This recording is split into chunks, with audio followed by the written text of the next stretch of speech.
Hello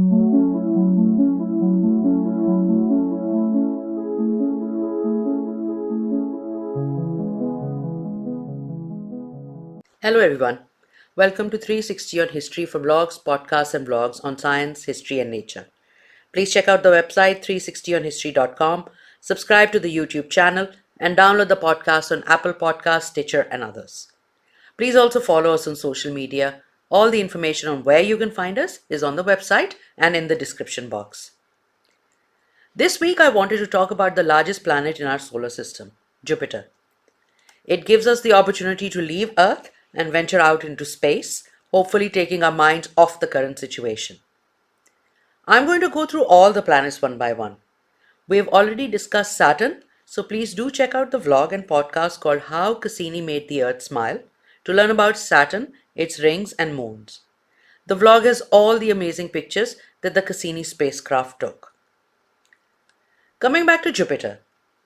Although it is named after the Roman god of sky and thunder and king of the gods, ancient civilizations long before the Romans knew of Jupiter, even before recorded history. It is one of the brightest objects in the sky and is visible to the naked eye, so it was easy to spot by ancient people.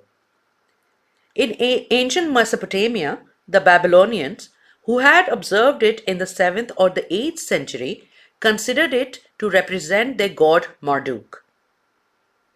They used geometric calculations to track Jupiter's motion and then used its orbit to track the constellations in their zodiac.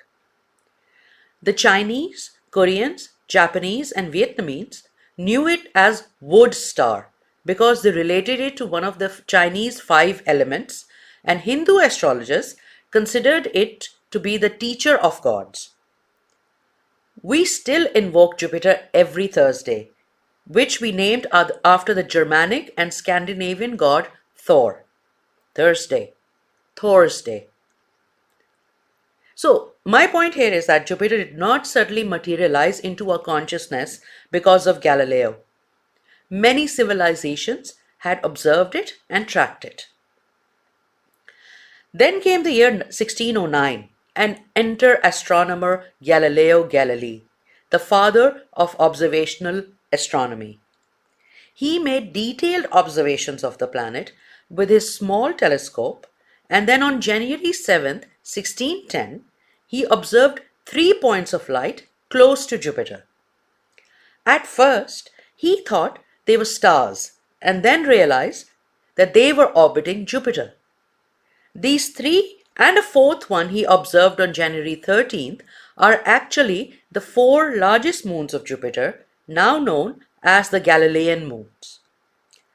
A German astronomer, Simon Marius, also observed them independently on January 8, 1610. While Simon Marius did not get sole credit for the discovery of the moons, the naming system he published in 1614 formed the basis of their names in the 20th century. Their names are Io, Europa, Ganymede and Callisto, each based on a lover of the god Jupiter or his Greek counterpart Zeus. Galileo's observations did something more though. They changed astronomy by supporting Copernicus' theory that Earth was not the center of the universe and that Earth and all the other planets revolved around the Sun, just as Jupiter's moons orbited around it. This theory he expounded in his pamphlet, The Sidereal Message, along with the descriptions of Jupiter's moons. In 1973, Pioneer 10 became the first spacecraft to fly by Jupiter and to take close-up images, followed by Pioneer 11 in 1974. The Voyager missions flew by it in 1979, discovering that Jupiter also had rings and that the moon Io had volcanoes on its surface. Space probe Ulysses studied its magnetosphere in 1992, and then in the year 2000, Cassini stopped by on its way to Saturn, taking some of the highest resolution pictures of Jupiter along the way. New Horizons used Jupiter for gravity assist to push it along to Pluto in 2007 and also took some amazing images. The first spacecraft to actually orbit Jupiter was Galileo, starting on December 7, 1995, for 7 years. Galileo was close to Jupiter at the time when comet Shoemaker-Levy 9 broke apart and collided with the planet in 1994. Galileo also released a titanium atmospheric probe that entered Jupiter's atmosphere. It collected data for almost an hour before the signal was lost due to the extreme pressure of Jupiter's atmosphere. NASA crashed Galileo into Jupiter in 2003 to avoid possible contamination of the moon Europa, which is considered possibly suited to life. Altogether, 9 spacecraft have visited and studied Jupiter, and currently Juno orbits the gas giant, having entered into orbit in 2016.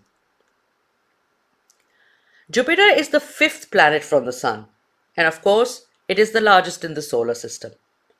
In fact, it is more than 2 times as large as all the other planets combined. With a radius of almost 70,000 kilometers, it is 11 times wider than the Earth. It is 778 million kilometers away from the Sun, so it takes sunlight 43 minutes to travel to it. For comparison, sunlight reaches Earth in 8 minutes. It takes Jupiter just 10 hours to rotate on its axis, giving it the shortest day in the solar system, but it takes 12 years to orbit around the Sun. Earth's orbit is tilted by an average of 23 degrees, which is the reason for our seasons. In comparison, Jupiter's tilt is only 3 degrees, and so its seasons are not as extreme as ours or the other planets. Known as a gas giant, it is composed primarily of hydrogen and helium, just like the Sun. Deep in its atmosphere, the hydrogen is compressed into a liquid, with the result that Jupiter has the largest ocean in the solar system. But this ocean is made of hydrogen and is electrically conducting because scientists think that halfway down into the atmosphere, the pressure is so great it squeezes off electrons from the hydrogen atoms. Jupiter has a very powerful magnetic field generated by its extremely fast rotation, driving electrical currents. We don't know if it has a solid core like the Earth or if its core is composed of super hot, dense liquid. Our solar system started forming around 4.5 billion years ago, and this is the time that Jupiter also started taking shape. Intense gravity put the gas and dust swirling around the Sun and compressed it into the gas giant. Jupiter took up most of the mass left over after the formation of the Sun. Being composed of hydrogen and helium means it has the same properties as a star, but it did not ignite like a star because it was not massive enough. In its early days, Jupiter was situated closer to the Sun. Then it moved even closer along with the gas of the solar nebula as it spiraled toward the Sun. Its position was that of where Mars is right now. But as Jupiter moved closer, so did Saturn, and the two became locked in orbital resonance. This is when astronomical bodies exert regular, periodical gravitational influence on each other because their orbital periods are relative to each other. This orbital resonance caused the gas around the two giant planets to clear out, and they migrated out to their present positions around 4 billion years ago. Because of this inward and outward migration, known as the Grand Tack hypothesis, the planets in the inner solar system, like Mars, are small. Other systems have super Earths in this region, and our solar system does not, probably due to this migration. This also explains the existence of the asteroid belt, which contains both rocky and icy asteroids, between Mars and Jupiter. Because it is a gas giant, Jupiter really does not have a true surface. It is composed mainly of swirling gases and liquids, with extreme temperature and pressure, which would crush any spacecraft that ventured onto its surface. To us, its atmosphere appears as a beautiful painting of clouds and spots and comprises of three distinct layers that spans around 71 kilometers. The top layer is made of ammonia ice.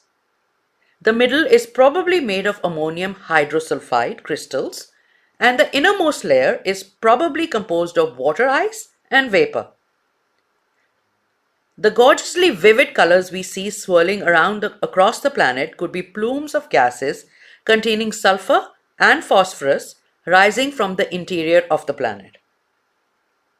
Jupiter's fast rotation also creates strong jet streams, separating the clouds into bright and dark bands across its surface. Its stormy surface at the equator has over a dozen different winds, some reaching 540 kilometers per hour. One of Jupiter's most distinctive features is the Great Red Spot, a swirling anticyclonic storm twice the size of Earth, known to have existed since at least 1831 and possibly since 1665. Hubble Space Telescope images have identified two other red spots adjacent to it. Observations over the years have shown that the Great Red Spot seems to be decreasing in size. Storms like these are common in Jupiter's turbulent atmosphere. It also has lesser storms known as white ovals and brown ovals. There is another giant vortex called the Great Cold Spot in the thermosphere in its north pole. Jupiter's magnetosphere is huge, extending from 1 to 3 million kilometers into space towards the Sun, and it becomes a tapered tadpole-like tail extending 1 billion kilometers behind the planet, going as far as Saturn's orbit. Just like Earth, Jupiter's magnetic field also creates auroras at its poles, and these are the most spectacular sights in the solar system. Altogether, Jupiter has a total of 79 moons, 53 of which are confirmed moons, and 26 are provisional moons, awaiting confirmation. The four largest are, of course, those described by Galileo and Simon Marius: Io, Europa, Ganymede, and Callisto. Io, Jupiter's innermost moon, is the most volcanic body in the solar system, with thousands of volcanoes, as well as being the fourth largest moon in the solar system.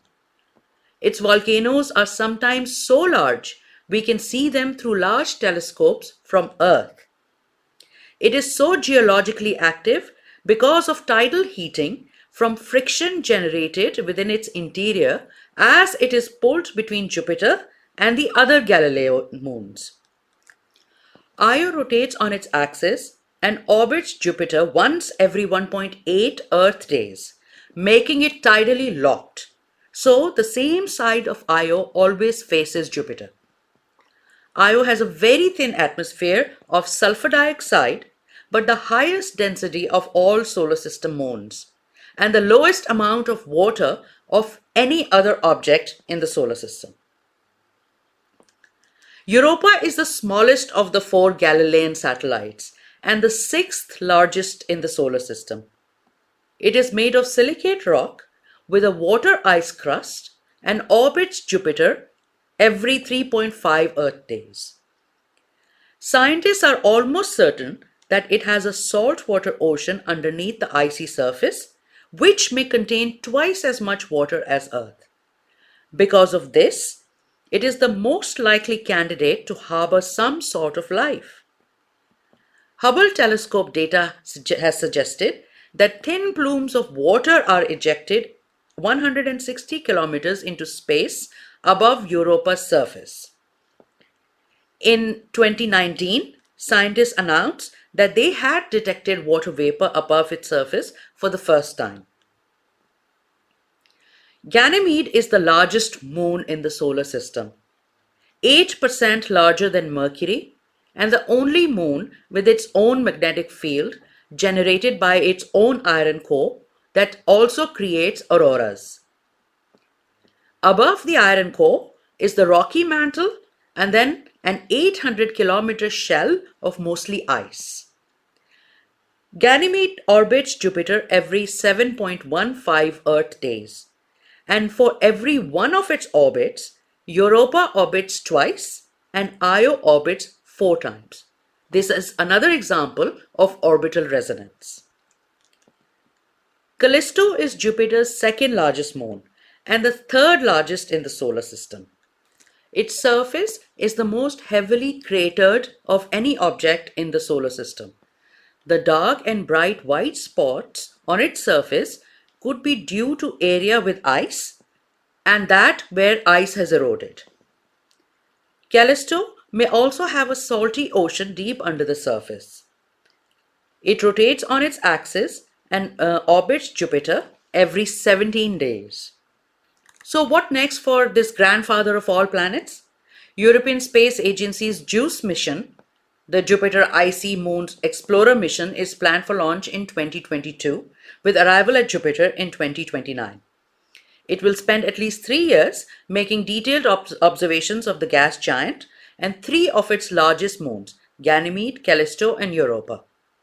NASA's Europa Clipper spacecraft, expected to be launched in 2020, will conduct a detailed survey of Europa to determine whether the icy moon could harbor conditions suitable for life. Of course, Juno, launched in 2011, orbiting Jupiter since 2016, is still there and is expected to continue till 2021. Fingers crossed, the upcoming missions will find some sort of life on Europa. Thank you for joining me on 360 on History. See you again soon.